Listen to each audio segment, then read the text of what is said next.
Bawan, Batangas, kung saan magpapalaro tayo sa ating mga ka-Rapids. Kuya, magpakilala ko. Ako po si John Cabrera. So, kuya, ang gagawin is papaikutin mo yung roleta. Kung ano yung mapili mo dyan, yun yung gagawin mo laro. Tapos yung premyo nandito sa envelope. So, kuya, paikutin mo yung roleta.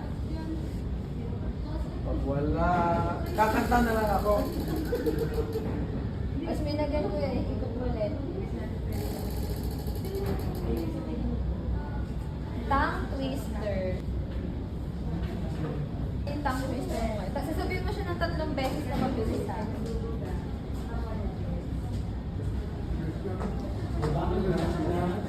Itong butong puting patani. Itong butong puting patani. Itong butong puting patani. Okay, ano yung premyo mo? Andyan yung premyo sa loob. Magkano ba yan? Nakuha ni Chris load wallet na 100 pesos. Thank you po. Sa